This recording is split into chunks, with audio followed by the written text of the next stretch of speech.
Buenas noches. Buenas noches a todas. Buenas tardes em alguns lugares também, que é mais tempranito. Buenas noches, mis queridas seguidoras e seguidores. Vou poner aqui escrito buenas noches. Aí já vão chegando nossas queridas e queridos seguidores.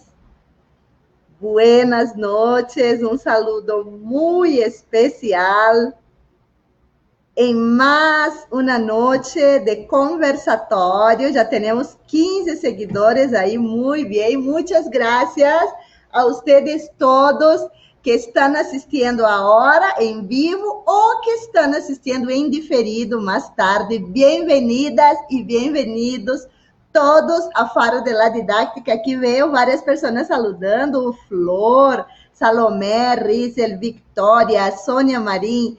Bem-vindas todas. Digam de que país nos estão vendo, por favor, porque sabemos que temos seguidores de toda a América Latina. Então, bem-vindas, Mercy, Joana, todas vocês e todos vocês que nos acompanham em la noite de hoje. Muitíssimas graças por estar aí, por estar buscando renovar, fortalecer suas práticas, suas praxis. Muitas graças por tu interesse, por tu motivação, por tu profissão. Necessitamos em educação de muito amor, muita motivação, muita dedicação, muito interesse em seguir aprendendo. Muitas graças a todos vocês. Quero contar-lhes que hoje chegamos a 11.000 seguidores em la página. Estamos muito contentos com isso, muito contentos de estar fazendo possível essa reunião de tantas maestras e maestros que estão buscando fazer algo diferente, marcar a diferença nesse momento, principalmente que estamos vivendo em pandemia, que é um reto para todos nós outros. E tratando deste reto, temos nosso invitado especial esta noite. Temos Eduardo Menriva, que é diretor de Educação à Distância da Universidade Dom Bosco de El Salvador, e com ele vamos falar justamente sobre a educação à distância. Vamos ver o que ha passado aí com esse conceito que hemos pensado, que han pensado os expertos nesse momento que estamos vivendo tão retador para a educação à distância. Muitas graças por sua audiência, muitas graças por todos vocês que vão chegando. Já temos 41 pessoas aqui em vivo e sabemos que muitas pessoas assistem a esse vídeo em diferido depois. Bem-vindos também.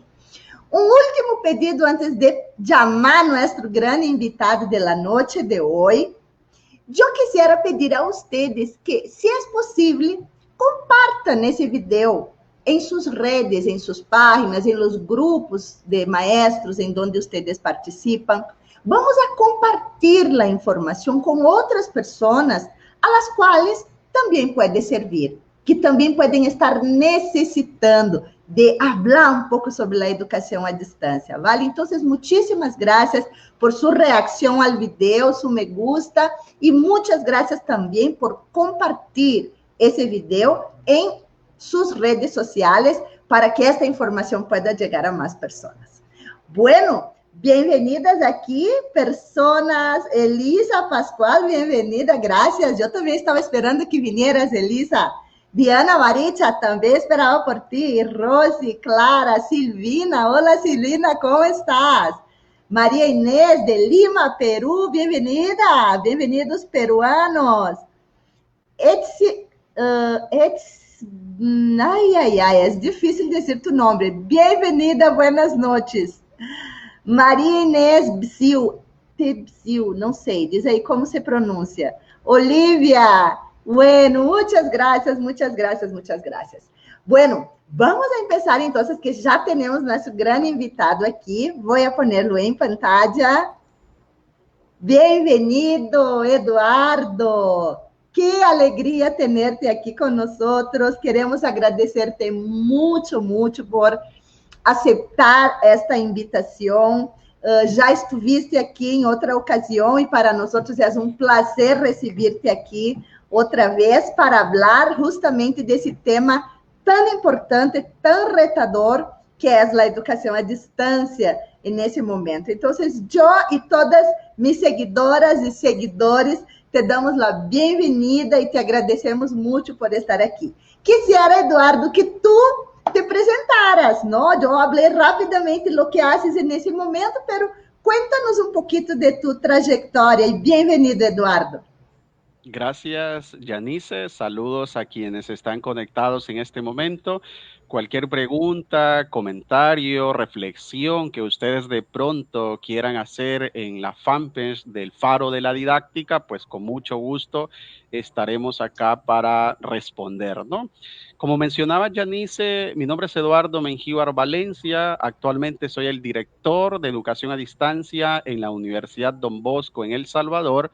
También apoyo como profesor investigador de la Universidad de La Sabana en el Centro de Tecnologías para la Academia, Universidad de La Sabana en Colombia, y también brindo conferencias, talleres sobre educación a distancia, estrategias didácticas para la educación a distancia y cómo trabajar competencias en entornos virtuales de aprendizaje.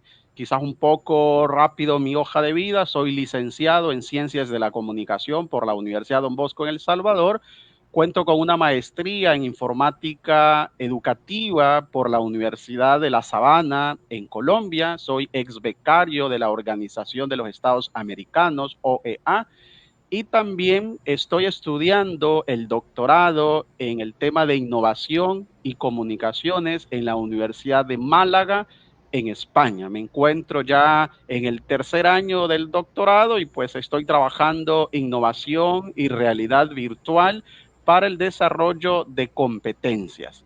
Esta es una breve presentación, Janice, para que podamos aprovechar el tiempo, ¿no? Con Claro que quienes sí. están ahí. Muchísimas gracias, Eduardo. Ven aí que estamos hoje super bem assessorados, ¿no? Com nosso querido Eduardo, que nos vai ajudar. Bueno, Eduardo, então vamos a empezar aqui.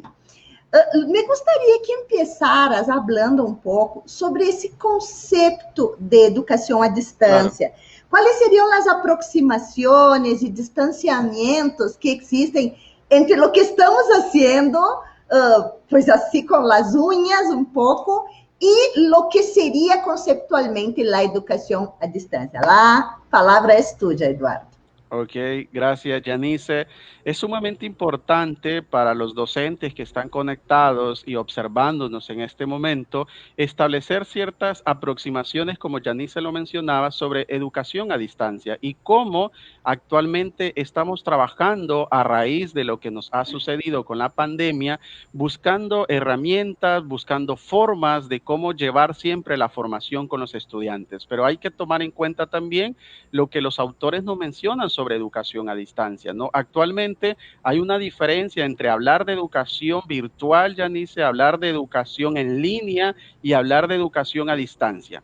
Vamos a mirar estos tres elementos. Cuando hablamos de educación en línea, estamos hablando de una educación con encuentros sincrónicos, donde el docente se conecta con los estudiantes y empieza a brindarle, ¿sí?, una clase, ¿sí?, una serie de elementos, de tópicos que va abordando el estudiante. El docente va también trabajando de manera sincrónica, es decir, al mismo tiempo, como estamos acá, Janice. Esa educación en línea es la que el docente dice, bueno, nos vamos a la siguiente sesión, nos vamos a encontrar nuevamente por Zoom, vamos a hacerlo por Google Meet, vamos a hacerlo por Microsoft Teams y varias plataformas que existen para hacer esa educación en línea, ¿sí? Bien, ¿qué ha sucedido actualmente con la pandemia? Justamente los docentes, a raíz de que muchas instituciones no tienen sistematizada una plataforma de educación a distancia, un LMS, una plataforma institucional, pues se han encontrado con Zoom, con Google Meet, con algunas otras herramientas de videollamada para encontrarse con el estudiante y continuar con esa formación. Eso es educación en línea, no es educación a distancia, no es educación virtual. Bien, ¿qué significa entonces cuando yo hablo de educación virtual? Educación virtual indica que yo voy a tener como estudiante una plataforma que me permita a mí hacer actividades independientes, autónomas, ¿sí? Que me permita un poco la autodidacta, ser autorregulado, ¿sí? O autorregulación.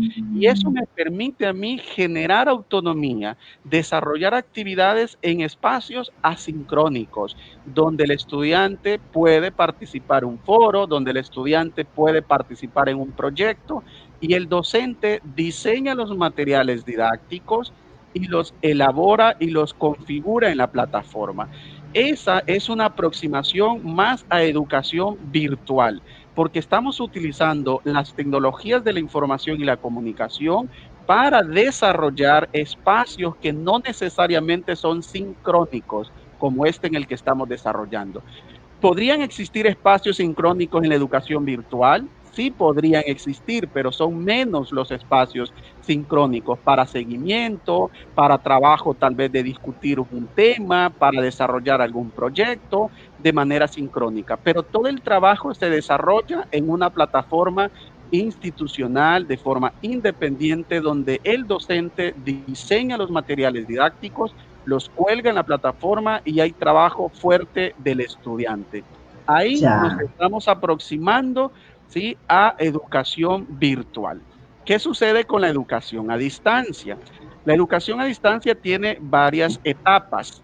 Desde 1995, Garrison, ¿sí? Estableció ciertas etapas de la educación a distancia. Desde aquella educación que era un poco llevarle, por ejemplo, libros, llevar las tareas a casa de los estudiantes, ellos resolvían esas tareas y luego el profesor se desplazaba físicamente a recoger esas tareas y a calificarlas y luego le regresaba ese material. Esa primera etapa, ¿sí? De la educación a distancia justamente era eso, porque se daba formación a distancia, ¿sí? Con este tema de los libros, de llevarles el papel impreso, las tareas impresas hasta la casa, porque no contábamos con internet, no contábamos con todas las herramientas tecnológicas, ¿no? Claro. Luego, eso es educación, Qué eso es bonito, educación a ¿no? distancia. Originalmente, eso es educación a distancia. Luego, sí, llegó, por ejemplo, el CD-ROOM, donde ahí podíamos grabar diferentes materiales y llevárselos a nuestros estudiantes como segunda etapa de la educación. El CD-ROOM permite también, ¿sí? Un poco el desarrollo de materiales, videos, grabarles ahí y luego dejárselos a los estudiantes. Pero cerca de 1928 a 1935, pues se desarrolla obviamente el tema de la televisión, la radio.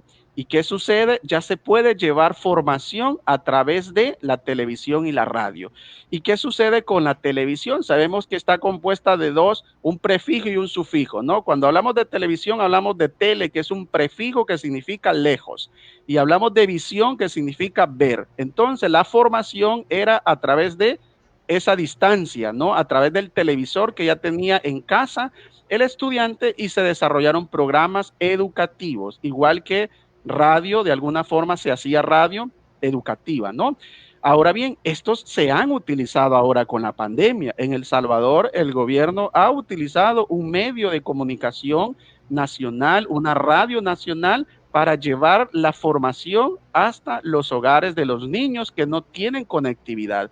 Esa fue una etapa de la educación a distancia. Y luego estamos en la última etapa, en esta cuarta etapa, sobre la etapa más de Internet, la conectividad que nos da la web 2.0, una web más dinámica, más interactiva, donde ya no debemos desplazarnos hasta las casas de los niños, no debemos llevar la formación a través de la radio y la televisión, sino que la debemos desarrollar a través de las herramientas de la web 2.0 y ahí es donde podemos desarrollar material didáctico para nuestros estudiantes, hacer ciertos encuentros sincrónicos para dar una realimentación, pero no convertir esto, Yanice, en una educación en línea de todos los días. Yo me conecto como que si fuese lo presencial, porque ahí estaríamos pasando lo presencial o tradicional a lo virtual. Y no es la dinámica de la educación virtual hacer esto. La educación virtual exige disciplina, responsabilidad en el estudiante, porque gana otras competencias, Yanice, no solo las competencias de la asignatura, él gana responsabilidad, él gana autonomía, él gana ser más autodidacta, él gana investigar más, ¿sí? Y el docente, ¿qué pasa con él? Se convierte en un facilitador del proceso. El docente se convierte en una persona que acompaña ese proceso de enseñanza y de aprendizaje. No es el docente el centro de ese proceso. No debe el docente dar una clase magistral de 3 horas y los estudiantes de pronto seguramente no están ni conectados porque dejaron por ahí la cámara y se fueron o nunca conectaron Sí, cámara, entonces ya no están ahí, ¿cierto? Eso sucede, Janice, en esto de la claro. situación actual. Pero ¿qué pasa? Esto nos va a ayudar para reflexionar y repensar lo que estamos haciendo de bueno y de malo, ¿no? Para aprovechar las tecnologías de la información y la comunicación, la web 2.0 y desarrollar educación virtual, desarrollar educación a distancia porque podemos combinar diferentes métodos para llegar a la formación de nuestros estudiantes, Janice. Este es un Perfecto. contexto general de educación a distancia, educación en línea y educación virtual. Me encanta, Eduardo, essa claridade que nos traz tudo, essa conceitualização. De verdade, eu não tinha claro isso, justamente essa diferença entre educação em linha, Claro, educação virtual, y educação à educación a distância.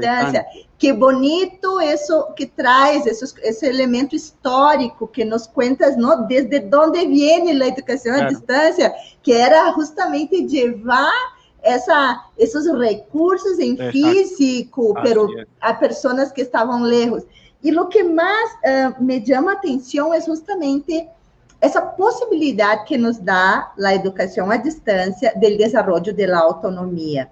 Pero Exacto. aí, para poder chegar a isso que estás dizendo, nós outros também temos que cambiar um pouco o chip e o conceito de lo que é ensinar, de lo que é generar conhecimento, porque como tu acabas de dizer, éramos o centro, não?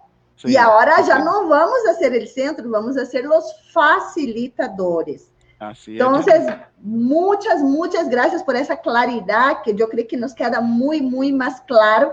E o que Sí, vemos nesse momento é que estamos combinando um pouco esses momentos em linha sí, sí, com exacto. algo de educação virtual e algo de educação à distância. Eu creio que nossa prática está Sí. combinado de los três nesse momento. Así es, Yanice, y ha tocado hacer esa combinación, Yanice, a raíz de que no existe conectividad en todos los hogares, en mucho más en los países de Latinoamérica, no tenemos conectividad en estos hogares, entonces necesitamos llegar también con la televisión, necesitamos llegar con programas Sim, de radio, necesitamos imprimir aún guías para que los estudiantes puedan recibirlas en sus hogares. Necesitamos al profesor que pueda facilitar en la web 2.0, en una plataforma institucional.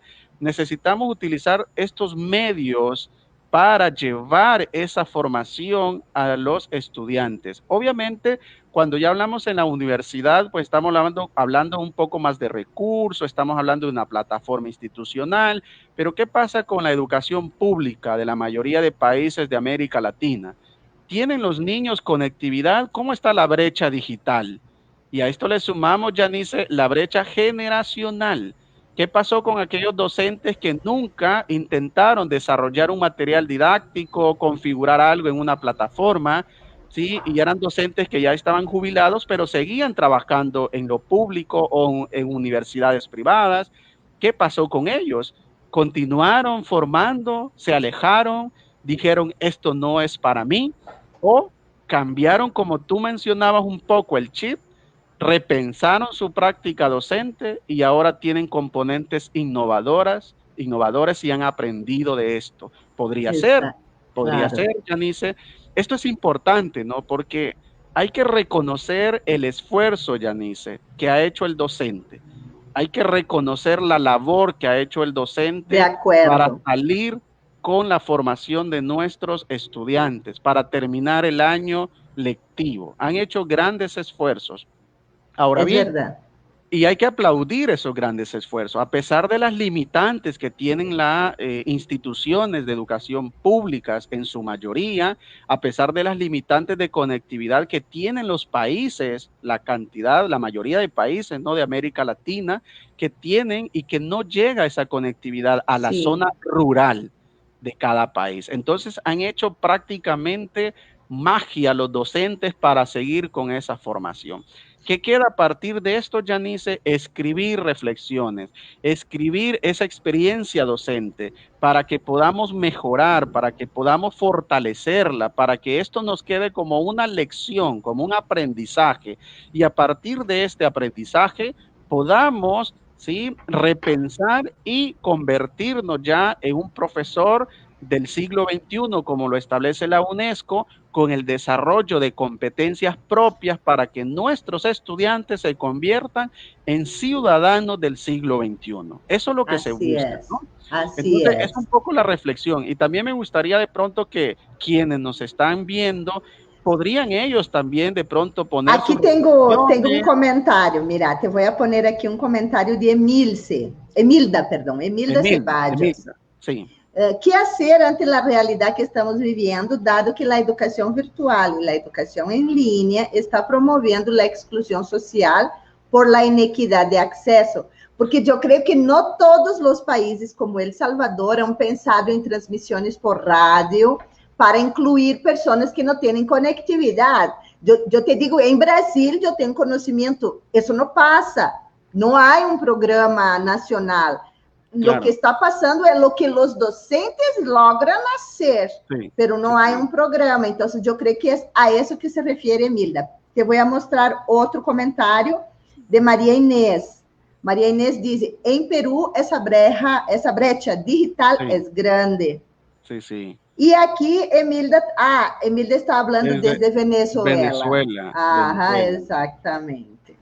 Sí, dadas las circunstancias también, Yanice y Emilda, que nos está escribiendo este comentario, que está pasando también Venezuela, y me imagino que los cortes también de conectividad, energía, todo esto ha afectado la formación de los estudiantes, y frente a eso es lo que yo mencionaba y lo que tú también tomabas, ¿no? El hecho de incorporar ahora otros medios y recursos para llegar a esa formación. Entre ellos, pues aprovechar la televisión, aprovechar la radio Sí. y aprovechar un periódico, aprovechar las guías de estudio impresas. Para Imelda que nos preguntaba, ¿no? Son medios que también el docente puede aprovechar para llegar esto hasta los hogares de los niños, sobre todo los niños que no han logrado de pronto conectarse a una computadora, a un teléfono, porque no tienen una computadora. ¿Sí? Y cuando nosotros pensamos en esto, ¿cómo podemos continuar con ellos trabajando? Entonces, vamos a lo que Garrison nos dice en 1995, a la primera etapa de la educación a distancia, llevarle las guías impresas a los hogares o al menos al centro educativo para que los docentes se puedan organizar y los padres de familia deben tomar un rol también y llevar Claro. guía hacia los estudiantes. Es una forma, ¿sí?, una forma de hacerlo, ¿no? Lo otro es crear otros medios que no están y nunca estuvieron, Janice, desde que se creó, por ejemplo, el WhatsApp, no se utilizaba para crear grupos de WhatsApp con los estudiantes, al menos algunos tal vez lo hacían, ¿no? Pero ahora, este año, se ha hecho el WhatsApp, es un recurso ya aliado del docente, ¿no? De pronto el docente tiene a todos sus estudiantes en un grupo de WhatsApp y ahí también les está enviando trabajo, realimentación, guías, a lo mejor los niños tienen acceso a un teléfono y al WhatsApp, ¿no? Y se puede desarrollar por ahí. Es Uhum. importante, Janice, que el docente de vocación, el docente que tiene un compromiso por la formación, conozca la situación de cada niño, de cada estudiante de educación básica, media, universitaria, para que pueda entender cómo llevarle esta educación hacia esos hogares. Es importante. Un docente con mucha vocación lo hará, conocerá cómo está la situación de los estudiantes, ¿no? Con la Uhum. colega que mencionaba de Perú, la brecha que existe digital, ¿no? También nosotros vivimos acá en El Salvador una brecha digital desde hace muchos años, Yanice, y lo mencionaba yo al inicio, ¿no? Es posible que toda América Latina tiene una brecha digital y una brecha generacional, y que muchas veces con esto que nos ha pasado actualmente, se ha generado, se ha hecho más amplia esa brecha. Sí, ¿Por es qué? Se ha verdad. profundizado, se ha agudizado. ¿Por qué?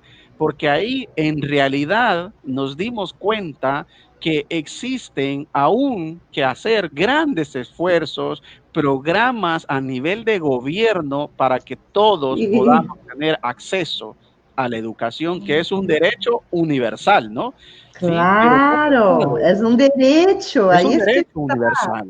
¿Qué ha pasado, Janice? La UNESCO lo establece. En cualquier informe que encontramos de la UNESCO, establece, ¿no?, el desarrollo ya de competencia. La UNESCO habla del 2030, pero muchos países todavía no hemos salido del año 2000, ¿no?, donde todavía no hay conectividad. Y esto perjudica en la formación de nuestros niños, de esos futuros profesionales que queremos formar, pero que esta situación ha permitido que ya no continúen. Hay una deserción en un porcentaje alto, mucho más alto que en años anteriores. El niño y- no tiene conectividad, entonces ya no sigue trabajando. Y el padre dice, bueno, lo vamos a poner el siguiente año, pero no conocemos cómo estaremos el siguiente año, ¿no? exatamente. Mira que tem outros comentários aqui para ti. Adelante, Janice. Diz assim, Luz Damares. Precárias condições da educação enquanto a ferramentas pedagógicas e a situação atual econômica política é uma brecha que abre caminhos de forma deprimente. O docente se convierte em um mago. Maria Definitivamente. Ivana. Maria Ivana diz: os padres tomaram o rol de educadores por essa situação tão particular. Verdade. Nidia dice, ¿qué pasa con la formación del docente de informática y la educación que imparten? Tantos niños que tuvieron que asumir competencias en 8 meses ante tantos años que impartían saberes en educación de tecnología. Bueno, es verdad. Sí, sí, sí. María Ivana, esta situación nos ha llevado a abrir nuestros hogares y conocer también más las situaciones de cada uno de los alumnos. Por Uhum. supuesto, Janice, y efectivamente, por ejemplo, una de las situaciones que sucede, ¿no?, en los centros educativos es que muchas veces existe una asignatura de informática o existe, por ejemplo, una asignatura que está vinculada a temas de computación, ¿no? Pero no se integra a veces de forma adecuada o no se integraba años anteriores de forma adecuada esa asignatura con el resto de asignaturas para desarrollar proyectos más integradores que permitan, ¿sí?, un proyecto en informática, no para hacerlo solo de informática, sino Sim, que yo en ciencias sociales estoy desarrollando un proyecto de informática y en ciencias naturales estoy desarrollando un proyecto de informática. Qué bueno que las instituciones tienen también una clase de informática, pero vamos a mirar que hay muchas instituciones, muchos centros escolares que no tienen computación, Janice, no tienen clases de informática, no sim. tienen, ¿sí?, un centro de cómputo. Esa es una realidad que se vive en América Latina. Hay muchos centros educativos que no tienen un centro de cómputo y si lo tienen, no tienen a un profesor de informática para que pueda orientar, para que pueda dar ciertos lineamientos. Pero a veces el de informática solo es el que de pronto piensa en que repara la máquina, que conecta los cables y no es el que integra pedagógicamente, ¿sí?, las Sim. competencias de una asignatura con otra asignatura. Es trabajo más de planificación pedagógico para integrar, Janice. Pero aí tem que trabalhar em grupo, certo, Así es, Eduardo? así es. Porque trabalhando cada um por um lado, isso não pode acontecer, Y certo? muchas veces, Yanisa, a veces se trabaja, o sea, muchas veces se trabaja de esa forma. El de literatura, pues observa su asignatura, el de informática, lo de informática, y de pronto les dejo un trabajo, pero enmarcado y encerrado solo en la asignatura de informática. Pero ¿qué pasa si en ciencias sociales yo puedo aplicar informática? En matemáticas yo puedo aplicar informática. El niño estaría desarrollando competencias transversales desde pequeño, pero no ha Sim. pasado así, no es la realidad esta. Esta es lo ideal a nivel curricular para integrar competencias y también integrar proyectos, ¿no? Que es sumamente importante. Eduardo, eu quero resgatar três coisas que me pareceram muito importantes que dijiste agora nesse bloco. Primeiro, lo de sistematizar as experiências, Claro, escreverlas. Eu penso que isso é algo que nós não hemos estado acostumbrados, não, a registrar, sistematizar as experiências. E eu penso que nesse momento isso é algo que cobra uma importância muito grande. El uso de la radio en El Salvador y la televisión me parece bello, de verdad. Quiero reconocer esa iniciativa porque yo pienso que puede ayudar, sí, a disminuir un poco esa brecha de alcance a la claro, educación, a ese derecho a la educación que así es. tenemos en ese momento. Y el hecho de que debemos conocer la situación de cada uno de los estudiantes, eso también me parece muy bello, muy bonito. Quiero hacer Claro, una breve contextualização às pessoas que chegaram nesse momento. O tema de hoje é educação à distância, educação virtual, a educação online. Estamos aqui trabalhando sobre esse tema que nos está retando nesse momento. Bem-vindas todas as pessoas que estão chegando, que eu vejo que estão saludando aqui. Muitíssimas graças. Vou pôr aqui um comentário de Caterine, que é de Buenaventura, Colômbia.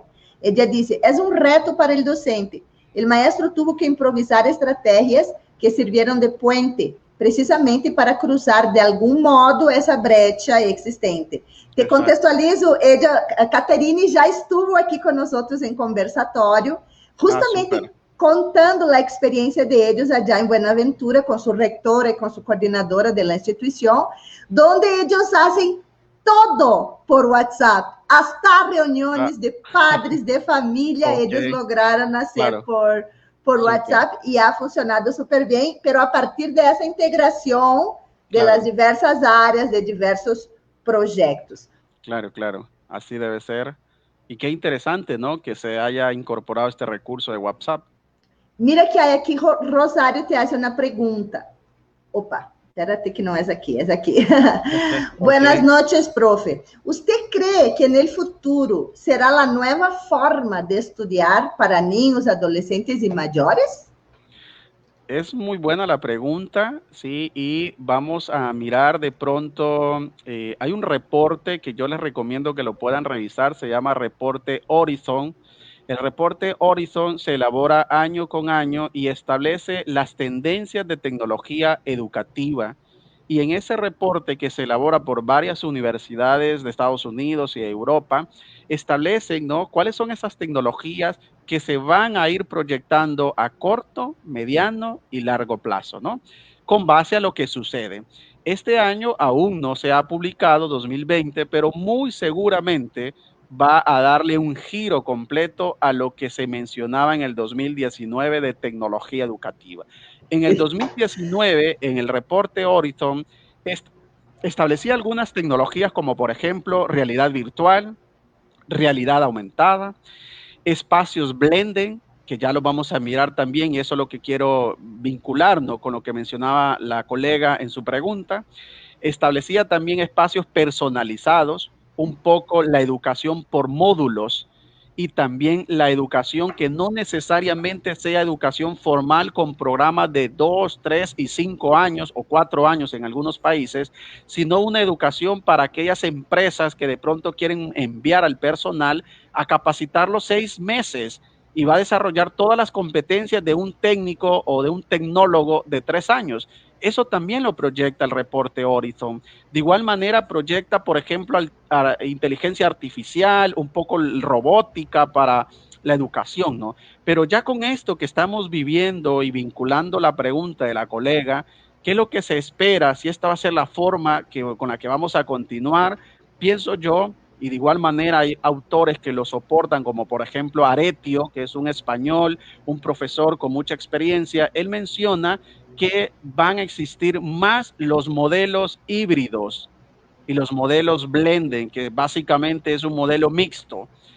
Y los modelos híbridos, que mucha gente piensa que es un 50% virtual y otro 50% presencial. No necesariamente el modelo híbrido es 50-50.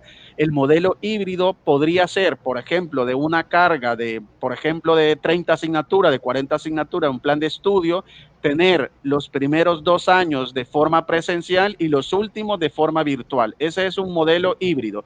O podría tener asignaturas en un semestre, algunas virtuales y otras presenciales o semipresenciales. Es también un modelo híbrido. O yo podría tener una carrera con 90% virtual y un 10% presencial para laboratorios, pruebas, laboratorios de física, de química, termodinámica y para pruebas escritas de matemáticas, de física, que el estudiante tiene que demostrar de manera física el desarrollo de un problema escrito y para ello hago un encuentro presencial. Eso también es un modelo híbrido, es el que nosotros tenemos en la Universidad Don Bosco, un modelo semipresencial o híbrido con o 90% virtual, 10% presencial. Esa es la tendencia que yo veo y que muy seguramente va a enfatizar el reporte Horizon 2020. Los modelos híbridos se van a fortalecer, se van a ir desarrollando con más fuerzas y de igual manera, pues nos estamos de alguna forma adaptando, ¿no?, a estos entornos virtuales. Y a muchos docentes les ha gustado el entorno virtual y de pronto van a llevar su asignatura semipresencial, es decir, que van a combinar lo virtual con lo presencial. Y es una Claro. tendencia que podría fortalecerse, Janice, y para la colega que nos preguntaba. Claro que sí, y me parece muy pertinente lo que tú dices, porque, por ejemplo, en Faro de la Didáctica hacemos una capacitación online, Claro, una capacitação grátis, que oferecemos grátis, de los métodos de matematização e alfabetização. Pero essas capacitações, elas tinham uma carga horária inicial de 40 horas presencial. E agora, elas apuestam muito nessa autonomia, en la claro, apropiación de los recursos escritos, en la lectura autónoma de ese maestro, y trabajamos con una carga horaria súper sintetizada, donde entregamos mucha información, pero en poco tiempo, de una manera simbólica. claro. Sí. Tiene todo sentido eso que estás diciendo. Mira que tenemos aquí otros comentarios también. Aquí Nidia nos habla de que los docentes de educación, aquí está, una responsabilidad ética y profesional del docente de informática es formar los docentes. Sin embargo, no se han involucrado. Sí, Bueno, justo lo que comentábamos, Janice. ajá, exactamente. Aquí, lo que dice nuestra compañera Oralia Solís. Buenas noches, maestra. Creo que no se ha avanzado mucho en forma virtual. No estábamos preparados para esto. Es una lucha en futuro para poder estar al nivel tecnológico y que esto sea atractivo para el estudiante. Es verdad, Claro. fue una sorpresa. Aquí tenemos Caterine. La manera de enseñar en contexto virtual es un desafío. E te cuento, Janice, que um grupo de estudantes de grado 10º ha criado uma emissora virtual nesse contexto de pandemia. É um projeto de informática e linguagem que logramos sacar avante, apesar das circunstâncias, ou quizá precisamente por la necessidade que generou o aislamiento. Assim, trabalhamos habilidades comunicativas e habilidades tecnológicas e investigação. Ese es un proyecto Excelente. integrador. Ahí podríamos mirar la naturaleza en el enfoque por competencia de un proyecto integrador entre el área de lenguaje para el desarrollo de habilidades de comunicación y el área de informática, donde se fortalecen competencias digitales, tecnológicas, y es un proyecto que logra integrar. El estudiante va a tener un aprendizaje mucho más rico que estar desarrollando proyectos separados y aislados, no en cada una de las asignaturas. Outro comentário que tenho aqui, nos ha permitido conectar pessoas de muitos países com a modalidade à distância. É verdade, isso também foi algo, não, um potenciador Sí, aí claro. do processo. Se puede invitar, Janice, a una clase que podamos tener virtual, en un encuentro sincrónico como este. Si queremos fortalecerlo y enriquecerlo, yo puedo invitar a un colega de otro país para que pueda abordar, ¿sí?, un determinado tópico y así los estudiantes tener un aprendizaje más allá de lo que el docente le está impartiendo. Excelente, muchas gracias. Bueno, Eduardo, aquí nosotros teníamos una otra pregunta, bueno, no es pregunta, ¿no? Un tema. ¿Tú tendrías algunos recursos que no fueran también muy difíciles, ¿no? Algunos recursos tecnológicos que tú pudieras sugerir o tú crees que Claro. lo que estamos manejando ahí, ¿cómo es? ¿Cuáles serían las posibilidades nuestras? Sí, tenemos algunas herramientas, Janice, de la web 2.0 que podemos utilizar en su versión gratuita. Hay herramientas que aún son gratuitas y muy buenas para el desarrollo de materiales didácticos.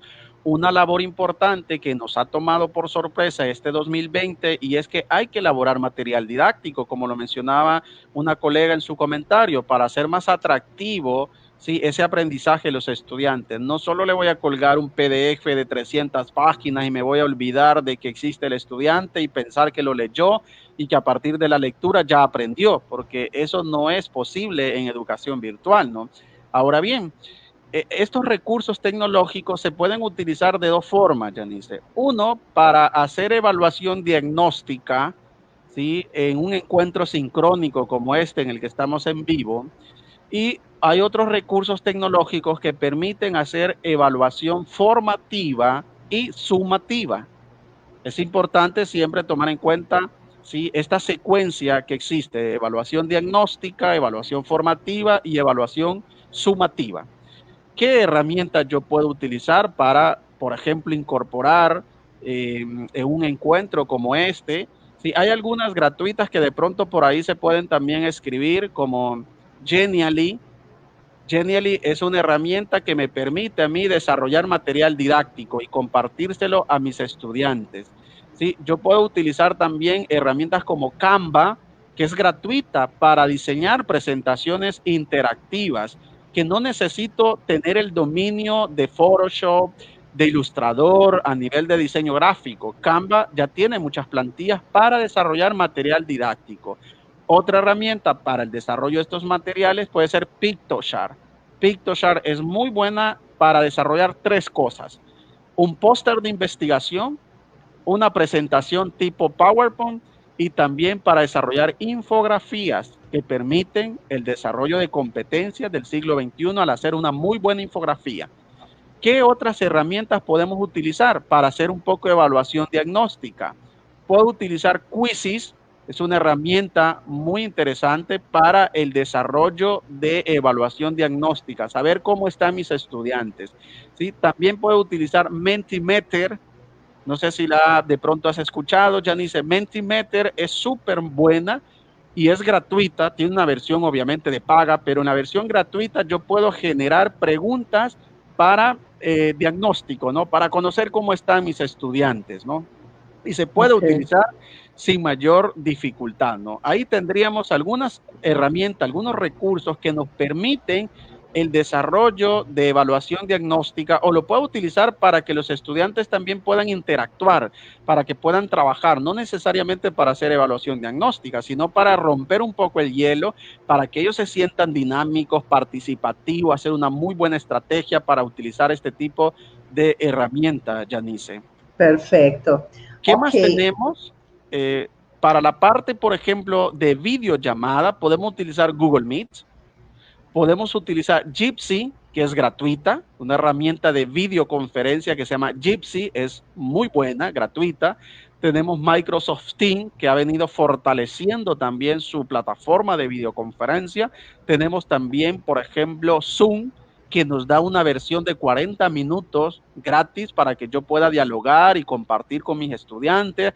Si se me acaba el tiempo, pues puedo tener otros 40 minutos, pero lo ideal con 40 minutos es que pueda atender cualquier duda y desarrollar algún trabajo con mis estudiantes. ¿Sí? Tenemos también plataformas como Webex de Cisco, que también Sí. son plataformas de videoconferencia y que se pueden utilizar en un espacio virtual, ¿no? Estas son algunas de las plataformas que se podrían ir mirando y que no necesariamente yo debo tener un plan de pago para utilizarlas, ¿no? Hay muchísimas más plataformas que me permiten, por ejemplo, el desarrollo de materiales o de videos. Si hablamos de videos y yo quiero hacer una animación muy interesante, está Powtoon. Powtoon es un muy buen recurso para hacer videos cortos animados, que muy Sí. seguramente algunos docentes de los que están ahí viéndonos han utilizado Powtoon, ¿no? Para hacer algún video animado. Y si yo quiero hacer audios, ¿dónde puedo hacerla? Hay una herramienta que se llama Audacity, gratuita, se descarga y se Audacity. puede. Audacity, tal como lo escucha, se escribe Audacity. Es gratuita y yo puedo utilizar solo tener una diadema con micrófono, hacer una clase y de pronto subir el MP3 a SoundCloud, que es un sitio gratuito para alojar material audiovisual o material también en audio, el MP3. Uhum. Pero si yo quiero utilizar, por ejemplo, hay profesores que me dicen, Eduardo, ¿qué herramienta puedo utilizar para hacer un video tutorial? Donde yo quiero explicarles a mis estudiantes, pero no los tengo ahí en vivo. Yo quiero hacer el video y de subírselo, ¿no? Screencast-O-Matic, screen como de captura, ¿no? Esa es una herramienta fantástica para hacer videos cortos. Nos da hasta 15 minutos para hacer videos. Screencast-O-Matic. Y también hay otra herramienta que hace poco la empecé a utilizar, muy buena para hacer videos, que se llama ApowerSoft. Power como de poder, pero siempre con la ApowerSoft. Es muy buena para hacer videotutoriales. Gratuita también, que te permite grabar más de 20, 25 minutos y hacer material didáctico, ¿no? Estas son algunas herramientas y recursos, Janice, que nos permiten desarrollar material didáctico y también hacer un poco el proceso de evaluación, ¿no? Mira que hay una pregunta interesante. Hay dos preguntas que son en la misma dirección. Una es de Diana, otra es de Raquel. Mira, dice así. Hola, buenas noches, queridos profes. ¿Desde qué edad sería pertinente tomar clases virtuales, teniendo en cuenta que mantener la atención en grados inferiores es muy complicado? Además de puntos de vista médicos. ¿Cuántas horas es prudente? Eso nos dice Diana. Raquel nos pregunta que a nosotros nos dijeron los directivos que a los niños de primaria serían 2 horas diarias. Ok. Bien, en cuanto a la primera pregunta, ¿desde qué edad se podría ya vincular a un niño a temas de educación virtual?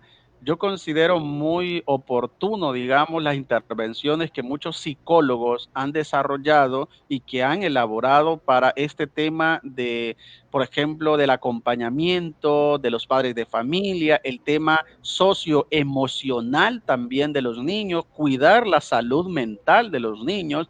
Por lo tanto, no podemos tener a niños, por ejemplo, que son de 0 a 4 años en educación virtual y tratando de concentrarnos, tratando de que ellos nos escuchen.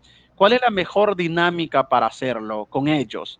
Con juegos que le permitan, pero que sean juegos educativos, que sean juegos que sean validados por los docentes que conocen de currículo, no aquellos docentes que, o de pronto cualquier persona que dice, bueno, este juego le va a servir para esto, sino una Sí. selección de juegos. Sí, no vamos a utilizar un juego donde se asesinan, porque entonces estamos implementando un poco la violencia en los niños, sino un juego donde hay desafíos, hay metas que cumplir, pero el niño aprende, como muchos autores mencionan, aprender jugando, ¿no? Entonces, para ello hay que seleccionar juegos educativos. Por supuesto, lo ideal es hacer juegos con ellos de forma presencial, pero si las circunstancias no lo permiten, pues se pueden utilizar juegos educativos, videojuegos, pero muy bien seleccionados, que si hay un punto de vista de un psicólogo, mejor para esos juegos, esos videojuegos. Ahora bien, ya, por ejemplo, mirando niños de primaria, por ejemplo, segundo de primaria, ya se podría ir mirando el acceso a ciertas cosas, por ejemplo, virtuales. Sabemos que el acceso a Internet en niños también es peligroso. Hay acoso también en el ecosistema digital. Hay robo de identidad, también hay mucha vulnerabilidad en los niños y por lo tanto el padre de familia debe estar acompañando a los niños en este proceso donde ellos empiezan a conocer este mundo digital. No podemos aventurarlos y decirles que ellos van a lanzarse, ¿no? Ahí a ese espacio. Debe el padre de familia tomar protagonismo. Por lo tanto, yo considero que en la parte primaria deberían mirarse muy bien estas experiencias virtuales. No es recomendable tener todo virtual, al menos algunas experiencias, pero hay que hablarlo con los padres de familia. En Perfecto. cuanto a la segunda pregunta de las 2 horas que los directivos habían mencionado con niños, yo considero que tener 2 horas a los niños, si se refería a un encuentro virtual, es demasiado tiempo. ¿Sí? Con los niños podríamos tener una realimentación, un trabajo que puede estar acompañado por padres de 45 minutos, máximo 1 hora, pero no 2 horas si se refería la colega a un encuentro sincrónico como el que estamos. Es muy cansado y no vamos a lograr que el niño esté sentado 2 horas. ¿Cuánto pasa el niño sentado? Se concentre. ¿Qué dicen los estudios? Que una persona ya adulta, ¿sí? Con un nivel cognitivo más maduro, después de 5 minutos puede perder la concentración. Después de 5 minutos, de pronto ya no logra ir mirando lo que va diciendo el profesor, porque puede estar muy aburrido, porque no utiliza recursos audiovisuales, porque no utiliza materiales. Entonces, ¿qué sucede? Ah, Que mira, de que pronto no son seguidas, que no son muy bien, seguidas. excelente, y qué bueno que lo aclaró, porque es muy bueno Ajá. por la salud de los niños no estar esas 2 horas, ¿no? Entonces es muy bueno lo que menciona, tener 45 minutos a 50 minutos en una jornada y luego tener otra jornada de esa cantidad de minutos. Perfecto, muy bien. Bueno, tenemos aquí nuestra última propuesta de debate, de conversación, que es justamente lo que consideras, Eduardo, que la educación a distancia aprendió de esta pandemia. ¿Cuáles seriam algumas rupturas? Não sei se houveram, não? Rupturas ou construções novas que se realizou a partir desse reto que estamos vivendo a nível mundial. Claro, claro. Y tenemos aún grandes retos, vamos con grandes desafíos, pero también hay espacios, oportunidades que se han ofrecido a raíz de esta situación.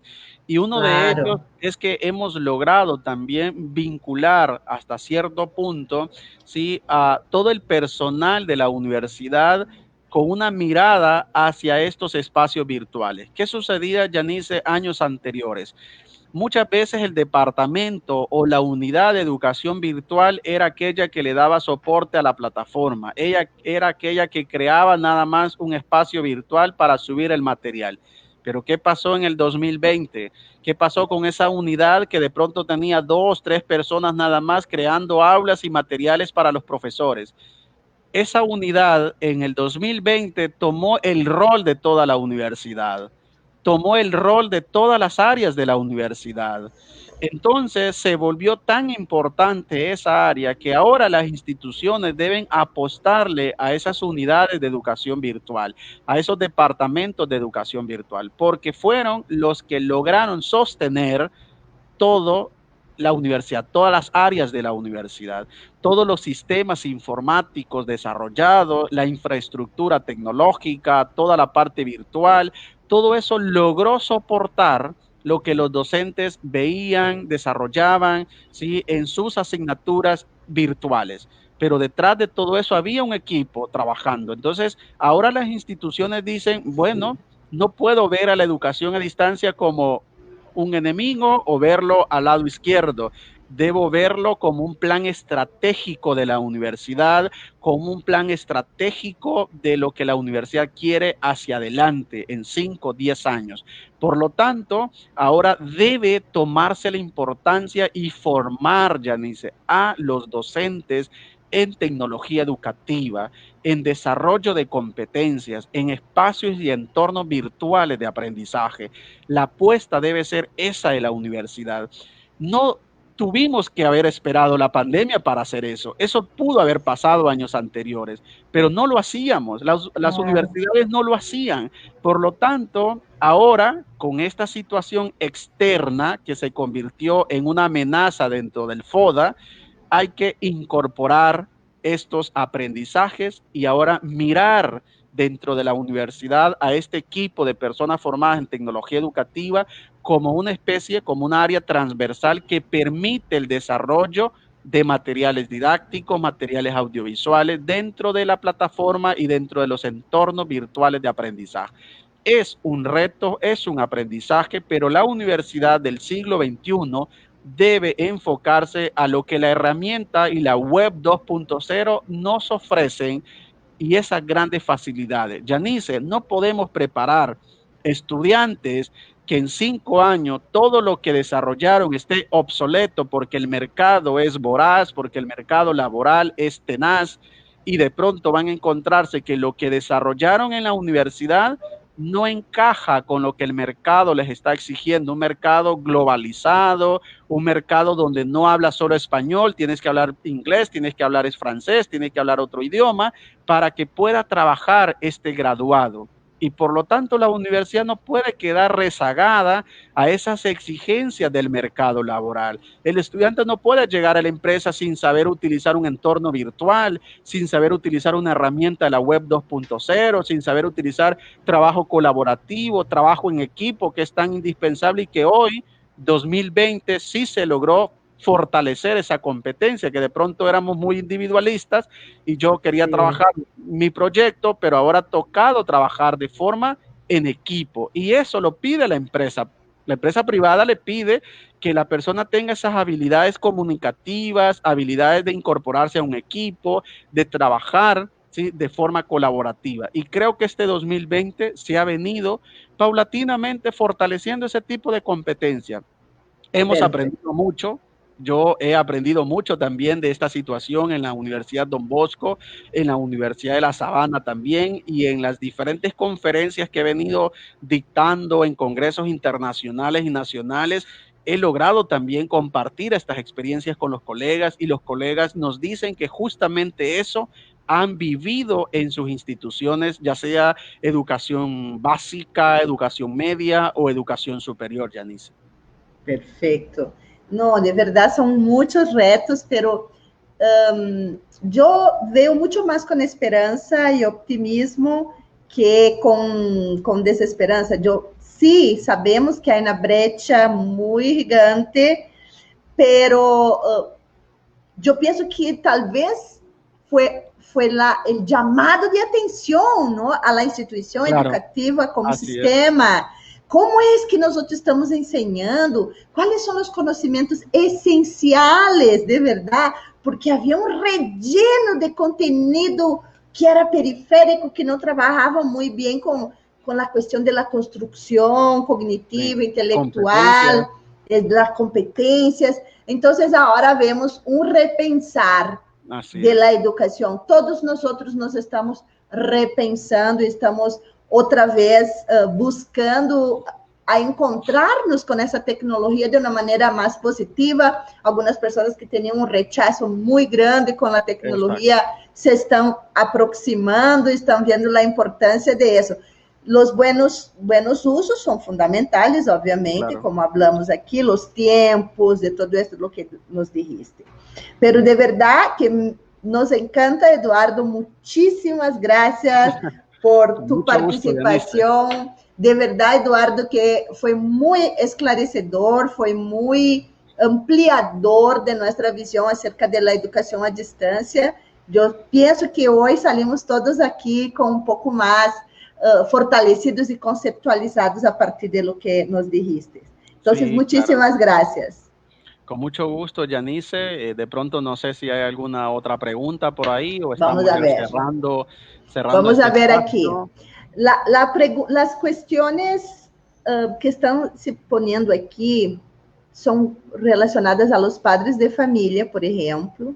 Claro, claro. Entonces aquí dice así, si las 2 horas no son seguidas, porque ese comentario viene enseguida del comentario de las 2 horas. Si no son 2 horas seguidas, ¿se respeta el tiempo de los padres que elaboran? Porque ahí los padres tienen que estar ahí, ¿no? Mirando, pendientes. Pero lo más saludable es no tener 2 horas conectados a los niños, ¿no? Es mucho tiempo, el niño no logra concentrarse en tanto tiempo y como lo mencionaba Janice, no se trata de abordar una gran cantidad de contenido, sino de pensar en las competencias que queremos fortalecer y desarrollar en nuestros estudiantes. Claro, el padre de familia que ahora también ha logrado mirar un papel más de acompañar, protagónico también, ¿sí? Debe estar sabedor de lo que implica, ¿sí? Tener, por ejemplo, a los niños que estén de pronto formándose en un ambiente que no es el convencional, que no es el típico que han tenido. Entonces debe también el padre de familia esforzarse, y yo sé que lo han hecho muchos padres de familia, se han esforzado, han trabajado mucho con los estudiantes, de pronto los padres han resuelto más problemas que tal vez el niño no puede hacerlo, entonces el padre también se ha convertido un poco en el alumno, ¿no? Ha pasado Sí. de todo, Janice, ha pasado de todo en América Latina y creo que son grandes experiencias para el padre de familia, mirar toda la labor que hace el docente, que muchas veces el padre de familia puede juzgar que el docente no hace esto, no hace lo otro, pero ya en el rol de ayudarle al niño, pues que vea toda la labor que hace el docente de vocación para que el niño pueda desarrollar competencia. Un docente de vocación, porque también hay que aclarar que de pronto hay docentes que dejan por ahí y se descuidan de los estudiantes, no conocen su situación, no saben de ellos, a lo mejor no se pueden ni los nombres de los estudiantes, ¿no? Pero un docente con vocación sí se puede la situación, conoce los estilos de aprendizaje, llega a conocer prácticamente a sus estudiantes de tal manera que puede ayudarles, acompañarles en su proceso de aprendizaje, Janice. Vale, tem outra pergunta aqui, mira, eu vou mostrar um momentico, que é uma pergunta sobre avaliação.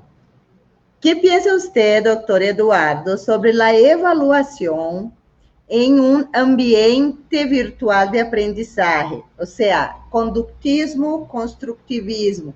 Okay. Como que se pode dar esta avaliação? Sí, y es también muy, a veces muy complejo este tema de la evaluación en ambientes virtuales de aprendizaje cuando no tenemos claridad sobre las características del ambiente virtual de aprendizaje, Janice. Es muy importante, ¿sí? Al menos nosotros en la Universidad Don Bosco trabajamos bajo el enfoque por competencias, orientado más al constructivismo, ¿sí? Socioformativo. ¿Qué significa? Que nosotros desarrollamos procesos de evaluación más con proyectos de cátedra integradores que estar desarrollando parciales teóricos que no abonan nada porque en 2 días, en un día el estudiante se le olvidó los conceptos teóricos y no Sim. sabe para qué funcionan ni mucho menos cómo aplicarlos. Mientras que en el enfoque por competencia, el proyecto de cátedra permite que el estudiante trabaje de forma colaborativa, permite que el estudiante investigue, permite que el estudiante pueda ser más competente digitalmente, permite también que el estudiante se enfrente a retos y desafíos de lo que implica la realidad. Un poco lo que le llamamos metodologías activas, Janice, en lugar de pensar en un parcial, pensar en un falso verdadero, pensar en sí o no, es pensar en cómo integrar las competencias en el desarrollo de proyectos, en el desarrollo de evaluaciones que vayan a construir, ¿sí? Y a fortalecer las competencias, no en alguna forma memorístico. ¿Sí? Sim. Estas evaluaciones memorísticas las estamos desplazando porque tú le preguntas a un estudiante de comunicaciones, ¿qué es publicidad? Y el estudiante puede responder qué es publicidad según tal autor, ¿no? O qué es marketing, qué es mercadeo. ¿Para qué le sirve al estudiante saber qué es publicidad? Sim. ¿Para qué? Si no lo va a saber aplicar. Pero ¿qué pasa si yo le menciono que con base a los principios de la publicidad y a los principios del marketing, cómo diseñaría una estrategia de marketing para darle solución a una crisis de una empresa? Es É outra diferente, coisa, es otra totalmente cosa. diferente, claro, Exacto. claro. ¿Y dónde puedo yo colocar esto, Janice? En un foro, lo puedo hacer en un chat pedagógico, lo puedo hacer en un encuentro virtual, lo puedo hacer. Entonces, nos alejamos del conductismo, nos alejamos de esos procesos memorísticos y nos vamos al constructivismo socioformativo con el enfoque por competencia, que es el que nosotros trabajamos desde Tobón Tobón, que es el autor. Excelente. Tobón, Sérgio Tobón é Así es. maravilhoso desde o enfoque de avaliação por competência. Eu também Así es. hago Y todas as rúbricas, formações que hago em torno de rúbricas, así es. portafolios, ¿no? Portafolios de evaluación, Sí, son los está conceptos de Rubistar, Tobón. por ejemplo, si alguien dice, bueno, ¿qué herramienta me puede recomendar para hacer rúbrica? Rubistar. Rubistar es muy buena para hacer rúbricas de música, de lenguaje, de arte, de cultura, de matemáticas. Está Rubistar. Rubistar. Rubistar. Sí, Rubistar. Ok. Y esta otra, Janice, gratuita, que se llama Rubric Maker, como haciendo rúbricas, pero es Rubric Maker. Rubric Maker. Exacto. Okay. Gratuita para hacer rúbricas bajo el enfoque por competencias. Aquí estoy poniendo los nombres. Muy bien, excelente. Bueno, aquí, mira, tengo varios comentarios positivos. Excelente charla, muy oportuna. Muy oportuna la ilustración de los diversos escenarios remotos en que se están desarrollando nuevas maneras de aprender y de enseñar, superado el momento de crisis. ¿Cree que habrá un verdadero cambio en los procesos educativos y un mayor compromiso del Estado en cuanto a la serra de brecha tecnológica educativa? Antes que responda, te voy a leer los otros comentarios que hay aquí para que hagamos una respuesta general. Claro, entonces, aquí tenemos Hilma, gracias, excelente ponencia. Oralia, gracias maestros por su aportación.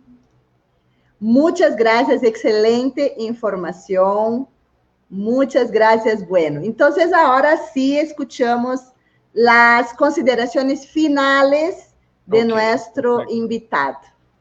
Bien, de todas formas, si de pronto quieren información de lo que yo voy publicando en mis redes, también me pueden encontrar en Facebook como Eduardo Mengíbar Valencia. Yo puedo compartir también artículos de los que voy publicando. Si alguien me quiere de pronto agregar, pues con mucho gusto, sobre todo si está en una labor docente o directivo, siempre es bueno tener contactos, ¿no? Y yo voy publicando bastante, Janice, en mis redes sobre educación a distancia, los congresos en los que participo, publicaciones que voy haciendo también, artículos de investigación, etcétera, ¿no? También pueden de pronto mirar, ¿no?, estas publicaciones. También me encuentran Eduardo Mengíbar Valencia en otros medios. También tengo LinkedIn para que de pronto me puedan encontrar. O si de pronto quieren encontrarme en Twitter, también me encuentran como Eduard Mengíbar, ¿sí?, para que quienes lo deseen, ¿no?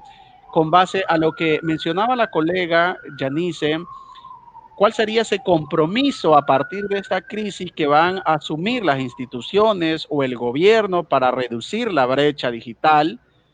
Es también un gran reto, Janice, porque cuando miramos también el presupuesto nacional de algunos países de América Latina, el porcentaje dedicado a la educación es sumamente bajo, Janice. ¿Y qué implica el tener una infraestructura tecnológica, sí, con buenos equipos, una buena tecnología? Implica una inversión. Y esa inversión debería representar en el presupuesto para educación un porcentaje más alto, pero eso no es la realidad, ¿sí? Estamos mirando que siempre el porcentaje, a veces el 4%, el 3% del presupuesto de cada país dedicado a educación. ¿Qué significa? Que muchas veces los gobiernos no están comprometidos en el desarrollo de su población en temas de educación. A veces la gente dice, no, es que ellos están en el status quo y no quieren que la gente piense, que la gente se forme, que la gente algún día los va a quitar porque el pueblo se va a formar, ¿no? Bueno, podría pasar eso, podría ser dentro de las políticas del gobierno, pero a nivel de las instituciones y a nivel de los directivos, ¿qué les corresponde? Asumir un verdadero rol como directivo, un verdadero rol dentro de los profesores también, dentro de la planta docente, para que en un esfuerzo institucional se puedan llevar a cabo estos desarrollos, estos planes estratégicos que cada institución debe tener frente a estos grandes desafíos que se nos viene de la brecha digital.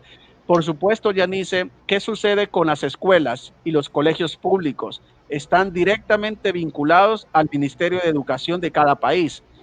Muy poco se puede hacer desde la institución si de pronto alguien pide recursos y nunca se los brinda al ministerio, ¿no? Muy poco. Si pide un centro de cómputo y nunca llegan las computadoras, pues obviamente el directivo no puede Sí, comprarlas, ¿no? Porque no hay tal vez un presupuesto tan alto, sino que depende del Ministerio de Educación. Entonces se vuelve complejo, Janice, cuando son públicas, pero la idea sería que el gobierno tome un rol más activo frente a estos procesos y que se deje asesorar por expertos en el área de pedagogía, de tecnología educativa, de currículo, de ambientes virtuales de aprendizaje, que hay muchas personas con grandes competencias para orientar planes estratégicos a nivel de gobierno, ¿no? excelente, excelente, Eduardo. Muchísimas gracias de verdad por tus aportes y por esas consideraciones que nos hacen também reflexionar um pouco, não? De qual é nosso rol também dentro dessa cadena, dessa linha de câmbio e de transformação que esse momento nos está exigindo. De Claro. verdad, quero dizer a vocês que Eduardo está super, super ocupado nesse momento, está organizando foros, haciendo um montão de coisas allá nas universidades em donde trabalha, pero igual sacou seu tempo e nos vino acompanhar no dia de hoje. Eduardo, de verdade, infinitas graças a ti, porque eu sei que esse tempo tuyo é um tempo muito valioso. Estou segura que nós outros aqui, como viste nos comentários, todos apreciamos muito a informação que nos trajiste e as pessoas que estão vendo em diferido, estou segura que também les vai encantar. Les pido a los asistentes que nos den me gusta en el video si aún no lo hicieron. Compartan también, ¿no? Ese video, exactamente. Vamos a compartir esa información que yo creo que es una información útil para muchas, muchas personas. Entonces, Eduardo, um prazer, nos conhecemos só virtualmente, pero parece que já nos conhecemos personalmente. Muitíssimas Sí, graças, de verdade. Claro. Um abraço cálido para ti, afectuoso, Gracias. muchísimas gracias y gracias a todas y todos ustedes que nos están acompañando y nos acompañaron aquí en esta charla. Un abrazo gigante. Hasta luego. Chao, chao. Hasta luego. Gracias.